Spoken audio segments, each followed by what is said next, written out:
एक संदेश दोस्तों के नाम। वेल, अमेरिका से। अमेरिका में तो खैर बच्चे वसीयत जैसी चीज़ें पूछते ही नहीं हैं। यहाँ का तो कल्चर और माहौल एकदम अलग है। पर ऐसे ही कुछ कहीं लिखा हुआ मैंने पढ़ा, जो कि किसी इंडियन कवि या शायर का होगा, कि देखी जो नब्ज़ मेरी तो हंस के बोला वो हकीम। कि देखी जो नब्ज़ मेरी तो हंस के बोला वो हकीम। जा जमाले जा जमाले हंस के दोस्तों की। कि देखी जो नब्ज़ मेरी तो हंस के बोला वो हकीम। जा जमाले महफिल पुराने दोस्तों के साथ। इंडिया में जो दोस्त हैं, इस मर्ज की दवा वही है। तेरे इस मर्ज की दवा वही है। दोस्तों से रिश्ता रखा करो जनाब। अरे यार, दोस्तों से रिश्ता रखा करो जनाब और मेरे यार। ये वो हकीम हैं जो अल्फाज से इलाज किया करते हैं। ये वो हकीम हैं जो अल्फाज से इलाज किया करते हैं। उन बुजुर्गों के नाम कि खींच कर उतार देते हैं उम्र की चादर।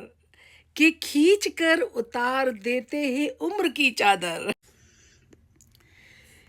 वेल, उसकी दूसरी लाइन ये है कि ये कमबख्त दोस्त, अगर मैं कहूँ तो मैं तो ये कहूँगी कि ये जाने मन दोस्त। ये कमबख्त दोस्त बूढ़ा होने ही नहीं देते। बच्चे वसीयत पूछते हैं। एक्चुअली वसीयत जो है ना, वो इंडिया में ही पूछी जाती है, दुनिया की किसी कंट्री में नहीं पूछी जाती। ऑलमोस्ट 45 कंट्रीज़ में मैंने ट्रैवल किया, मैंने नहीं देखा कि कोई भी बच्चे अपने माँ बाप से वसीयत और पैसे मांगते हों। अमेरिका में तो खैर 19 साल के बाद बच्चे जो हैं माँ बाप से कुछ नहीं मांगते, अपनी पढ़ाई भी खुद करते हैं। तो मुझे I want to talk something लली। I love you so much. के अरे what you want? Next line है कि वो दोस्त ही हैं जो आपकी खैरियत पूछते हैं। वो दोस्त ही हैं जो आपकी खैरियत पूछते हैं। चलो फिर वंस मोर। फिर एक दोबारा से बोलते हैं कि देखी जो नब्ज मेरी, हंस के बोला वो हकीम। Yes my love, okay. देखी जो नब्ज मेरी तो हंस के बोला वो हकीम। जा जमाले महफिल हंस के पुराने दोस्तों के साथ। I love you. जा जमाले महफिल हंस के पुराने दोस्तों के साथ।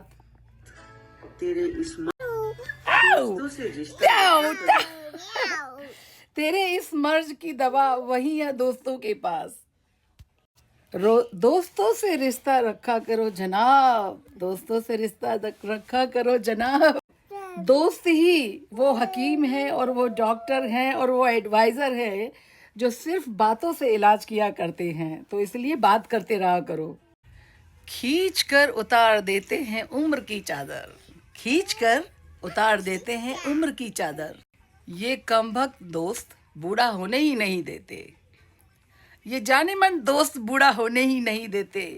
बच्चे वसीयत पूछते हैं, पर अमेरिका में तो बच्चे कोई वसीयत नहीं पूछते भाई। यहाँ पे कोई वसीयत नहीं पूछता। This is the fact, okay. रिश्ते हैसियत पूछते हैं। रिश्ते हैसियत पूछते हैं। वो दोस्त ही हैं जो आपकी खैरियत पूछते हैं। तो ये सब चीज़ें इंडिया में होती हैं एक्चुअली। इसका मतलब हैसियत, जो कि बड़ा छोटा, जात पात, नीच ऊंच, ये सारी चीज़ें खैर इंडिया में होती हैं। अमेरिका के अंदर जो रिश्ते होते हैं, मुझे तो नहीं लगता कि यहाँ पे हमारे यहाँ कोई भी हैसियत की बात है। मेरी एक दोस्त है, बहुत हाई पोजीशन पे है। मेरी एक दोस्त है जो कि बहुत ही प्यारी दोस्त है, जो मेरे I love her so much. और वो मेरे लिए मेरी फैमिली है। तो वो क्या है, उसको बहुत अच्छी इंग्लिश भी नहीं आती, पर वो मेरे साथ बहुत कॉन्फिडेंस से इंग्लिश बोलती है। But she is a cleaner actually. वो किसी ऑफिस में और ऑफिशियली और पर्सनली क्लीनर, मतलब वो गाड़ी है उसके पास, कम से कम इंडिया के हिसाब से 20 लाख की गाड़ी है। वो 4 घंटे के लिए या 2 घंटे के लिए ऑफिशियली साफ करके वैक्यूम करके आती है। तो यहाँ पे हैसियत वाली तो कोई बात नहीं है। तो ये इंडिया में होता है कि रिश्ते हैसियत पूछते हैं, और दोस्त हैं जो कभी हैसियत नहीं पूछते। यहाँ तो खैर दोस्त भी ऐसे नहीं हैं, पर दोस्त मुश्किल से बनते हैं यहाँ।